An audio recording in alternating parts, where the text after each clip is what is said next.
Okay, today's video we're going to talk about LinkedIn ads and how LinkedIn ads, if you do the wrong things, there's a few key things that if you do will burn through your money quicker than you know what to do with. Specifically with that, I will share with you what each of those individual things are, having picked these things up from experience at our PPC agency, Guarantee PPC.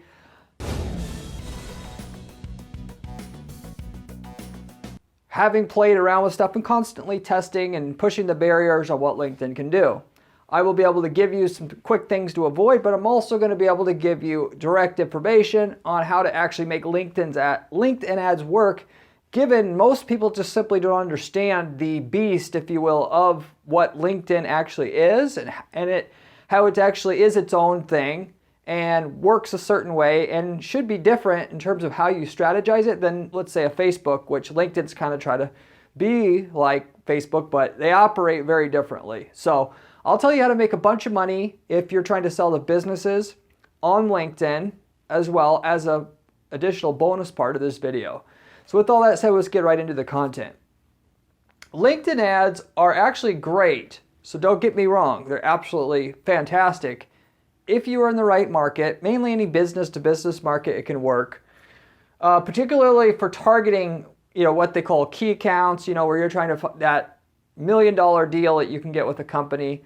LinkedIn's great because it gives you another opportunity to get in front of that person. But unlike a lot of the people that come to our agency, even though I'm a PPC agency and I would love to have PPC be the cure-all, answer, an ailment for people that need and have problems getting sales, you should expand whatever you're doing with PPC and online display advertising if you're doing B2B with direct mail and cold email and potentially cold calling campaigns, because that's just the better way or best way to go out getting sales. So really, when you think about B2B, it's not about taking the shotgun blast approach and try to target people that are a right fit. You need to figure out who is the person, if you got in front of them, that they would just buy.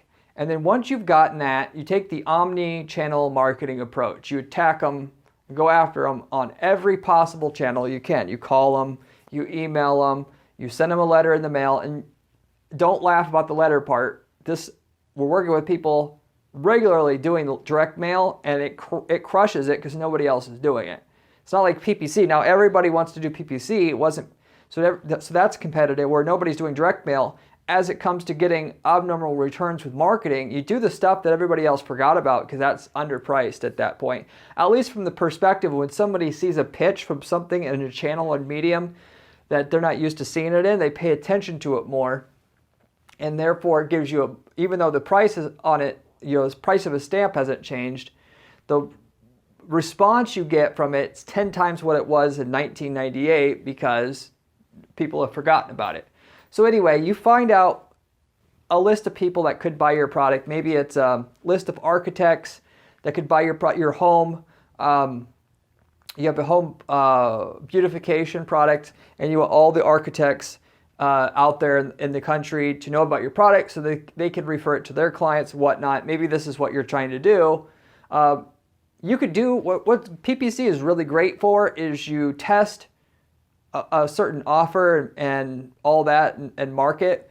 Once you find it works, because it gives you instant feedback, then you can go ahead and build your offline direct mail and your cold calling and all that stuff around it, knowing that if you just attack them from these other channels, you'll also get additional profits. And the combination of people seeing you in all the different channels amplifies each individual one. You can look up omni-channel marketing to understand and see case studies where this is proven time and time again. So you want to do all these other things once you know certain set person for a B2B sale and offer. You want to do it on the rest of the available channels that you can get in front of that person. So LinkedIn is just another great channel to do it on. If it will work on LinkedIn, it'll generally work on these other channels. Basically, is my point. There are some aspects of LinkedIn's ads though you got to know that are universally not very good. And so I'm going to go through what those things are. And then, of course, through the process of going through these things, you're going to understand from somebody who set up a few dozen successful LinkedIn campaigns what's the basic do's and don'ts with it as well. So if you are trying to do B2B sales, you know how to get on LinkedIn and generally get it to work, given LinkedIn kind of makes it seem more simple than it is, and it's really more complex than it seems for most people. And starting out, you got to know some things. So here are the things to stay away from on LinkedIn. So the first thing I want to mention is the company size attribute. So most of you guys that are doing LinkedIn advertising, the reason why you're doing it is because LinkedIn has, you usually know, okay, there's a certain type of company that buys from us, or there's a certain type of person within the company that buys from us, and it has to be a company of a certain size, otherwise they can't afford our offer, right? No solopreneurs and stuff like that can afford us, so we want to stay away from them. So they'll head right over to LinkedIn. Okay, this is great. I can get a hold of all these companies that have 50 employees or more, 100 employees or more, which is the real cutoff for how their targeting works. And everything is great. I can get in front. I don't have to target these small companies, and then they run their ads and things aren't working. I can tell you from experience that, and I had to go through this learning process myself, most of the data for the smaller companies on LinkedIn is very spotty. When you see a company LinkedIn page, you don't know even who set that up. Maybe it was an employee of the company who did it. Not everybody takes LinkedIn seriously. The bigger the company it is, the more likely the data behind that LinkedIn company page is real and accurate. So they may even have a page, but then the person who set it up just put some random number. Maybe the company's grown and, basically they never updated their company size. A lot of people lie and they make the company size bigger than it is because they don't want their customers to think that they're a startup, which is the main problem here. So you got to know that going in. If you have to deal with companies that are at least 10 employees, you've got a major problem if you're going to rely on LinkedIn's data alone, given a bunch of, the most pages on LinkedIn are these tiny companies, proportionally. And of those, it's a bunch of people that are trying to pretend like they're something they're not because they're a startup. And, they may not have a website, and so this is their one way to advertise to the world that we're a legitimate provider of services, given that 90% of businesses go out of business in the first 10 years. You've got all these remnant pages out there representing businesses that aren't even in business anymore, so on and so on and so on and so on. So point is, don't rely or think that company size data is very accurate for the targeting of your campaign unless you're targeting like 1,000 employees plus. Because at that level, generally, yes, there's still going to be some people pretending to be 1,000 employee size company. There's way less of it. And the companies that are at least of 1,000 employees and more, they have somebody at their company that's in their marketing department, that they have an established marketing department that will, go over their social media manager will make sure that stuff's fairly accurate. So if you're dealing with smaller companies, if you're targeting companies that are 1,000 employees, maybe you need companies that are at least 10, I would even just completely stay away from LinkedIn until you can go ahead and actually upload and supplement the data that LinkedIn has. So you could tell LinkedIn exactly who you want to target. So you target people on an individual level, not at a company level on LinkedIn, by using and uploading email lists to create a custom audience on LinkedIn. And that could be done through their email addresses specifically. So, with that, what you do basically, without going too much in detail on it, you basically go out there and you can do one of two things. You can go to a list broker like Nextmark. If you type in Nextmark list search, you can go and find mailing lists with email addresses, phone numbers, and so forth for different B2B marketing lists. It could be people who run barbershops, or it could be people that manage, factories, so on and so forth. And if you just need a specific target buyer, you could find a list, rent the list from them, use that email list to power your LinkedIn campaign. Of course, if you're going to do that, you go ahead and you do it on AdRoll because they'll accept your email list. And if you've spent $50,000 a month on Google already, you can do it on Google Display Network instead of AdRoll, which is a little bit better than AdRoll. And you could basically advertise to those key set of people online wherever they go, not just LinkedIn. LinkedIn's a great way to go after those people because LinkedIn has very few bot clicks, whereas if you're advertising on the Google Display Network, there's a lot of bot traffic. It's harder to control, even though you would still want to do both. Both have customers that you can get by advertising on both. But anyway, back to as far as LinkedIn goes, I would do that if I'm trying to target smaller companies, because you're going to get a lot of these leads that are just not going to be qualified once you get people to respond, because they were lying. The company size data wasn't accurate. So you can get the list, upload it.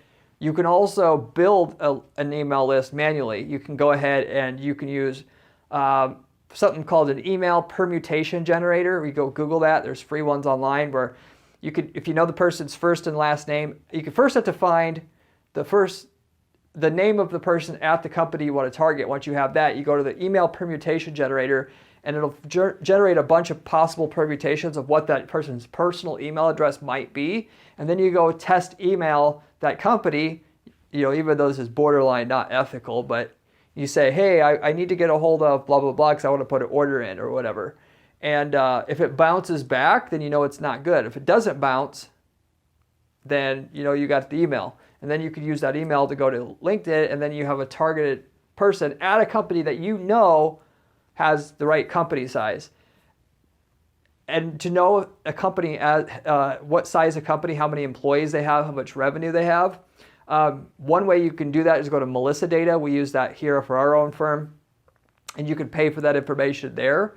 I would rather use that data than LinkedIn, at least when you're talking about smaller companies, for all the reasons I said. So anyway, that's the first thing to kind of know, the main gotcha, because almost everybody has a company size requirement. They have to be small companies or big companies. Even if they are targeting like CIOs, they still got to be able to know that it's a certain size company. That company size thing is very unreliable. So anyway, that's the first thing. Number two, the lookalikes targeting is not nearly as good as Facebook's is. So LinkedIn's pretending and trying to be like Facebook. Of course, Microsoft owns LinkedIn. Microsoft has Bing search and Bing ads and Microsoft ads on Bing.com, and they're trying to be like Google. So they're like, don't have their own original ideas, but it just copies, which makes sense, because if people have to relearn your platform, it's less likely they're going to advertise. So if they know Facebook's platform, then you make it like Facebook. Then when you're trying to expand, your ad and your sales funnel and offer and everything that works on Facebook to LinkedIn, you don't have to learn very much. You're more likely to go through with it. I would be doing almost the same thing too, for the most part. So with that said, anyway, as it pertains to this, the lookalikes targeting is great on Facebook for the most part. And the reason why Facebook lookalike targeting, if you're going to use that to run a campaign or expand a campaign, is because Facebook's got a lot of tentacles out there. They're a bigger company. They have more resources there's more, and there's a lot more going on Facebook. The average person, on Facebook spends a lot of time on Facebook. The average person on LinkedIn doesn't spend very much time on LinkedIn. Facebook has a lot of deals with third-party companies to buy data. Facebook also has conversion pixels on a lot of different websites.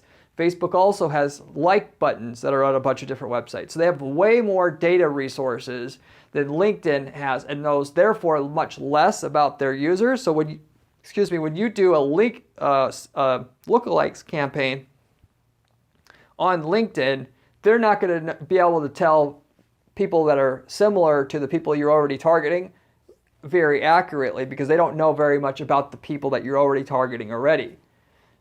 Mainly what they can do is they can look at the company size, the title of the people that are on your first audience list that you're basing your lookalikes targeting on, and find you people that are similar to in those kind of realms that people have to default enter when they create a profile. On Facebook, they have people, the profile data that you put up, plus all the data that you type into Facebook, which is a ton compared to LinkedIn. Plus they have all these third-party data sources, and they aggregate it all. So lookalikes is they're good at finding you a customer that's like your last customer. Where on LinkedIn, they can kind of get you someone similar, but it's very, not good. For the most part, you don't want to use it. We'll just put it that way. It's not very good. If you have an amazing offer that's just, running off the charts you might try lookalikes, but for the most part, if you want to do an expansion of your campaign, you want to do some expansion of it in other ways. which I'll talk about that more on this next one. The audience expansion is also, so if you're trying to expand your campaigns, LinkedIn through the campaigns menu has an option for the audience expansion, which is not something you typically want to use because we've tested this. It's pretty much garbage. Again, going back to what LinkedIn knows about their users, the access, the amount of data that they have, it for the most part doesn't pay off. Your ROI isn't going to be so good, and it may look good on paper. You may get more leads, but the leads will be shittier quality. So you got to be particularly careful if you're trying to generate leads, because it'll look good until you see the lead quality. You might burn through 5, 10, 15 grand worth of ad spend before you realize that. And if you're generating sales, you'll find your performance drops off precipitously once you switch over to and activate the audience expansion option on LinkedIn. And what I mentioned here is if you are trying to then, so you say, Corey, I want to expand my LinkedIn campaign. How can I scale my LinkedIn campaign? And for my answer typically to you and to everybody that we're working with here and what we're doing actively in practice at our firm, unlike with Facebook where it's way easier to scale because of all the data that you can leverage that Facebook has and owns. On LinkedIn, it's a different story. It's much easier in that case to go deeper versus wider. So in other words, if you're targeting a list of people, let's say you're targeting a list of convenience store owners because you're a candy distributor and you want them to start sourcing their candy that they order from you versus wherever they're ordering from now, which is an actual client scenario that we've worked with before.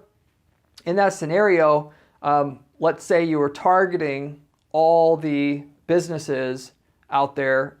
You basically, any business that wants to or buys candy, we were targeting. So if that was you starting out, you may start out on LinkedIn targeting all the business types that purchase candy on a regular basis, at least on a monthly basis, order candy. If you get something that works there, instead of trying to do this audience expansion and all this other lookalike stuff, what you would do instead, which is going to be 50 times more likely to be successful for you to get more leads, and even leads at a cheaper cost versus more expensive leads, and not very much more of them, is to break down that audience into subsegments. And we're talking about, for B2B, it's if you're targeting multiple industries, you want to break out campaigns, so you're targeting individual industries by campaign.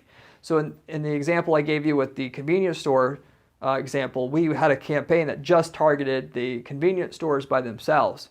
And why would we do that? Because at that point, now we can actually say, hey, convenience store owner, or more specifically, did you know convenience stores are switching over to this new candy purchasing source and are getting XYZ cost savings? And before it's, did you know that candy companies that are purchasing candy are switching to this alternate source and saving money? As soon as you start saying, did you know convenience store owners are switching, the response rate on your ad is going to be higher. Your click-through rate on your ad is going to be higher. So in that scenario, instead of getting a 0.8% click-through rate on your ad, you're going to hop up to about a 1.8. And the higher your click-through rate, the more clicks you'll get per dollar spent, because that's how display advertising on LinkedIn as well as other places works. You may only be paying per click, but if your click-through rate goes down, you're paying more per click automatically. So ultimately, you're paying per time your ad shows up. So you want to be as relevant as possible to get the most return out of your ads as possible. And if your campaign's working and you want to expand it, all you need to do is just be more relevant to the people on your list. And the easiest way to do that is to speak to not everybody the same way, but break it down individually. And for B2B, it's by industry. And so you would do that by industry. And what's easy and great about it is you could just do the same thing for each industry. Just have a template, change out the name of the industry each time, and then now you've got 2 to 3 times as many people basically on the same ad budget as you had before coming to you as leads. And then once you've done that, then you can go to the employee level. So you were targeting convenience store people that work at convenience stores that are manager level or higher. what if we actually, instead of just targeting all the people that could be making a decision about making a decision to switch vendors for their candy purchases or their candy distributor, which one they're going with, that you go after just the purchasing manager at the convenience stores, and which, like I mentioned, you may not be able to target these through LinkedIn's default targeting options. Where the real money is made is you go out and make your own list, or you purchase a list from a Nextmark or someplace like that, and then upload it to LinkedIn so that you can actually do that kind of thing, where you could just say, hey, did you know purchasing managers at convenience stores are saving blah, blah, blah, blah, and then get, instead of a 1.8% click-through rate, you're getting now a 2.8% click-through rate on your ad, and getting even more, getting an extra, almost double the amount of people responding to your ad, again, because you want one layer deeper.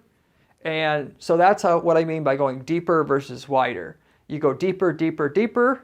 At some point, there'll be diminishing returns, and then you have to go wider. But for the most part, once you've tapped out your audiences on LinkedIn that way, if you're scratching your head and you can't think about what else you can do, what'll typically be better then is to hop over to another platform. Whatever you just built for LinkedIn, build it out on Google Display Network or AdRoll, like I said, or take that same messaging, do it the same exact way through mail, through the phone, and so forth. And really, that B2B wise, all you're doing is testing your messaging through your PPC, and then you spread it out wherever else you can go, where you could target those same exact individual people. And through custom email lists, you can target as refined and defined as you want. You can target a group of 100 people that have a specific title, work at a specific type of company, at a specific size of company. And once you speak to them, you're so relevant to the person that you can get a click-through rate on a LinkedIn ad approaching 4 or 5%. We get this stuff regularly when we go and get that specific with our ads. The average person might be getting, a 0.5% to 1%.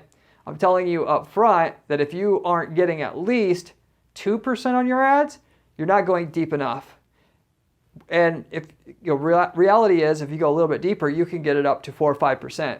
Another way you go deeper is you break out your campaigns, and you have one campaign per state, and you say, going back to the previous example, did you know purchasing managers at convenience stores are saving X amount of money on their candy purchases per month in Iowa?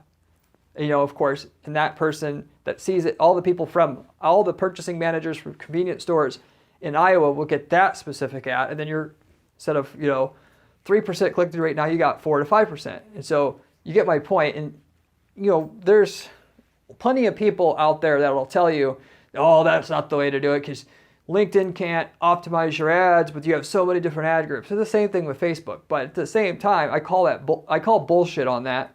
Of course, if you're getting a great return already, that's one thing. But if you're not getting a great return yet, instead of waiting 10 million years for the algorithm to get you the results you want, if you just actually get up off your ass and build these individual structures out, these individual funnels for people, so you could speak to them on an individualized basis, because that's what they want, they'll reward you in terms of the sales you get. So you might end up with 5,000 ad groups when you're said and done with it, but the campaign just prints money once you've set all that kind of infrastructure up for your business. So going deeper is the way to go most of the time on LinkedIn than wider.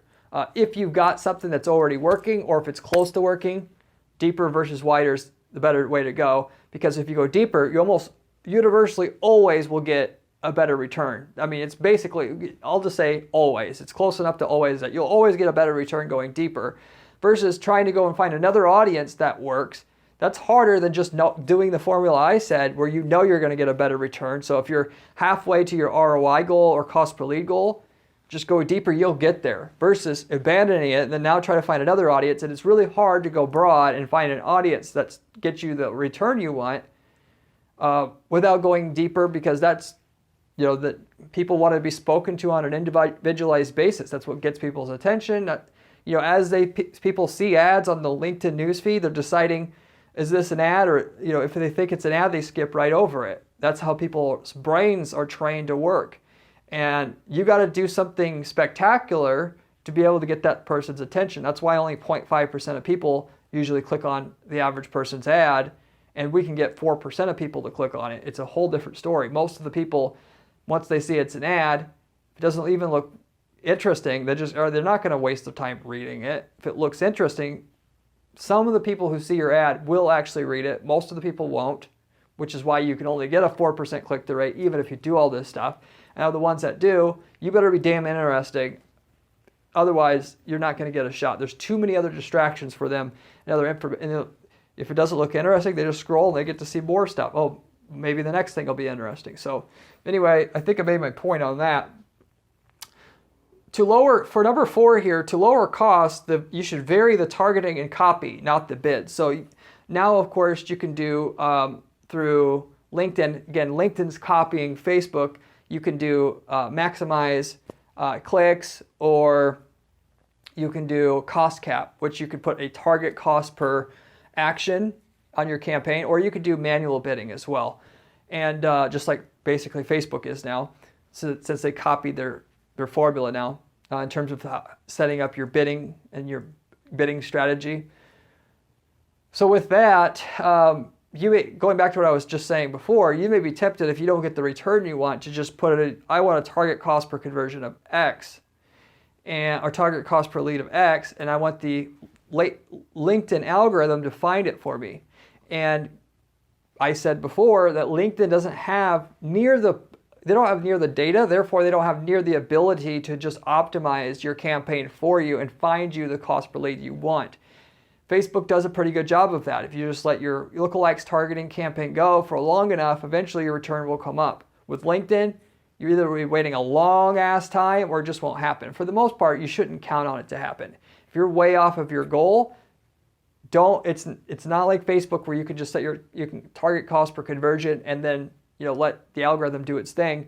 You got to actively figure out something to do and to get your cost per lead down, or to get your ROI up. And generally speaking, that's 2 levers. That's the targeting and the offer.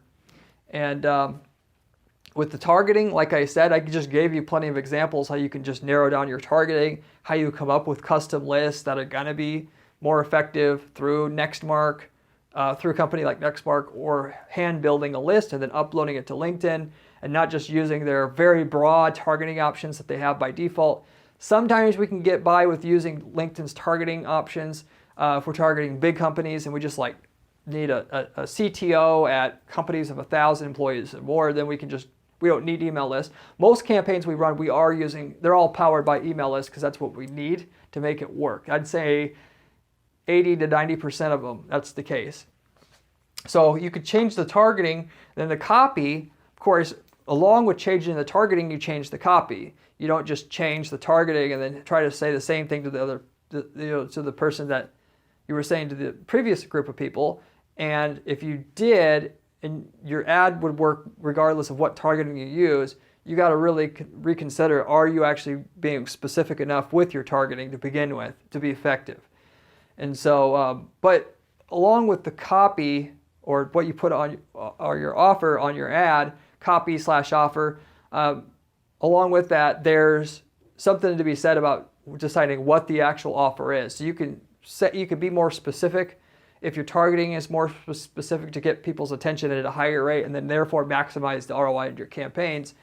But going into number 5 here, most of the people that I see trying to do LinkedIn, they're leading in with a dry offer as well when they're not having success. So of course they're not targeting specific enough, using like email lists where which usually what it takes for your campaigns to work in the first place.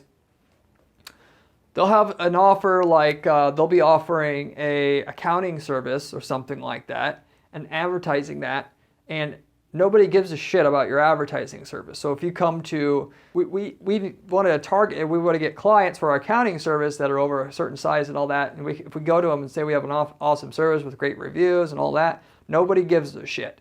What you got to do in that case is you got to put more work in. You got to sub-segment who you're targeting. Generally, always the go-to thing is to go after individual industries, speaking to that industry person individually. So for the accounting space, target cannabis companies, which have a problem with, their accounting, and it helps to have a specialist. And then if you look at, honestly, you look at your client base. What do we have a lot of? Okay, well, we've worked with a couple of cannabis companies. So, okay, well, why don't we use that to go after the cannabis companies on LinkedIn? And so then you could go in with something related to that. We work with cannabis companies. You can actually say, even though you don't technically, but you could say you specialize working with cannabis companies, targeting those cannabis companies for accounting. And that could get people in and itself, because at that point, now you're being relevant and interesting enough that that'll work now, versus before it wasn't. But you always have two options for your offer. You can either go in with information, and usually with that information, you have to follow it up with your so-called actual offer, or you can go directly with the offer. If your offer is a new technology, it's something that people haven't heard before, that offer where you're just saying, hey, you should buy this product or service, can be fine. But if it's something that isn't particularly interesting, you almost generally always have to go in with information first. Going back to that accounting example, it would probably be better leading with cannabis companies have found an interesting way to deal with their accounting and tax issues to avoid getting clobbered by an audit by the IRS, given the unique, trends in the industry and the way the industry is set up. And then, so the person that runs the cannabis company, they actually, or the shop or whatever, the outlets where you buy the cannabis in California and so forth like that, stores, the person who runs that shop who sees that article, they're going to be highly intrigued by that article. It's directly relevant to them. They can read it. And then what you can do from there, you can set up a remarketing campaign so that everybody who reads that article now sees your ad that says, we specialize working with cannabis companies, and actually, you can actually sometimes, actually reference the article that you just saw was actually us. We've done that on a couple of occasions, but normally you don't have to do that. Just basically, if they read that article, that article was on your website. They've probably seen your brand. So when you come through with your other offer that asks them to use your accounting service, they see it's by the same brand. They put two and two together anyway, and now you got them as a lead, an actual bona fide lead. So think about your offer. Is it even interesting enough? If you tell somebody about it and they don't normally go, oh, cool, that's interesting, and they don't actually seem like they are interested in hearing more about what you have to say, well, then now you've got to lead it with information. You got to come up with information that's helpful to that business owner or employee to help them save money or make money, generally speaking. And once you've earned their respect and trust that way, now you can ask them to look at what you have as a product or service. In the candy distribution, with the candy distributor, we're going forward with information, because just saying that you could, we're a candy distributor that can save you money, even though that is sort of interesting, we always want to save money or make more money in business, but I don't quite trust what you're saying. If I come forward with an article first, when you come forward later and say that we can save you money with our candy distributor, candy distribution company, they're way more likely to click on it than if they didn't see that initial article by you first. So most of you guys, I want to say 70% of you guys plus are going to have to lead in with an article and use a two-ad process, which would be technically a sales funnel, to get your LinkedIn campaigns to work. That also applies on Facebook. It's no different there.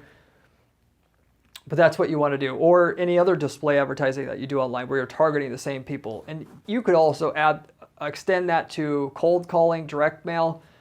You call somebody, there's no reason why you can't say, hey, I'm just calling because I have this piece of information about cannabis companies and avoiding audits that we thought you wanted to know. You have an email address where we can send this. You send it, then you call back later and you say, hey, did you read the article? Oh, okay, great. Well, we actually, of course, wrote that article, and therefore, this is the stuff we specialize in. Would you consider working with us? And that kind of thing for cold calling works a hell of a lot better than just going in, sight unseen. They don't know you, they don't trust you, and asking for a sale. It seems like it would be more efficient to go and just ask them if they want to buy it right away, because then you don't have to advertise to the person twice. But that's just not how things work. You got to be able to get somebody to trust, like, and respect you before they're willing to buy from you. And so that's where the two-step ad process comes in for running ads online, generally speaking, particularly for B2B and selling to businesses. That's in order to get trusted and considered, you got to be usually seen somewhere first, unless you're again offering a groundbreaking solution or technology. In that case, you can just go directly to the consumer with it. So don't use a dry offer. Use information that's going to help the user if what you're selling is actually kind of dry, so that you can take your offer that is dry and make it into something that's not dry, because the person understands what you do that's unique now, and you've tricked them into understanding that by giving them information first that would presumably seem helpful for them at the time. So anyway, that's the main aspects of LinkedIn. I told you I would go over some things that would explain how to get LinkedIn to work. I did that. The few main things to stay away from: how to scale a campaign and how to get a campaign to work. Hope you enjoyed the video. If you liked the video, consider giving it a thumbs up and consider subscribing, as we have a ton of other content on this channel where I'm sharing with you guys how to actually make money with PPC campaigns on Google, LinkedIn, Facebook, so on and so forth, just like this, based upon information that we're collecting at our PPC agency and stuff that's actively working in today's environment. We also, of course, share with you stuff that you should stay away from that's going to waste your money, like we did also on this video as well. So if you want to stay on top of stuff, learn the cutting edge stuff that works at any given time, then you should subscribe. You're going to find it on this channel, as I'm giving that to you guys on a regular basis. It's the best information on YouTube that I know of that has actual actionable advice on how to make money with PPC that's out there. Beyond that, if you have any questions about LinkedIn ads or anything I basically covered, want clarified or anything, leave me a comment down below. I get back to every single person that leaves me a comment on this channel, usually within a couple days.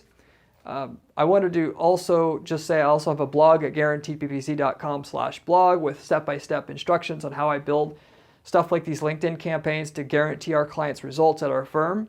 If you want to see on a more individualized basis what we do here and like the type of stuff I was just talking about, you can find other great information that I've personally authored there. I also have one other thing. We just came out with a new program at our PPC firm where we're offering turnkey PPC campaigns. Active PPC campaigns that we're running for clients in one market that generate millions of dollars a year in sales, that we're offering to clients that want to operate in another market where there's not a conflict of interest, where you can literally buy the winning campaign and winning landing page to run that exact business in another market, outsource that that service to another partner, and just make money because you have the winning campaign already. We also have product campaigns where the campaign was working. We found an even more productive campaign. The campaign that was working less than the other campaign that we came up with is no longer being used, where you can sell products that you can get your hands on and also have basically a turnkey product business because you have the active campaigns that were already proven and working, and which we can show you the results on before basically you use the campaign. So if you're looking for basically a business in a box, proven campaign with proven numbers that you can use for your own new business that you would like to set up, you can contact our firm and ask what kind of campaigns we got. We also have that as well. It's very interesting what we can do just with the campaigns that we've used for clients for a new person that wants to get into business or start a new business. So with that said, I'll wrap it up with that. Again, hope you enjoyed, and I hope to see you on my next video where we have another great idea for you on how to make money with PPC. See you there.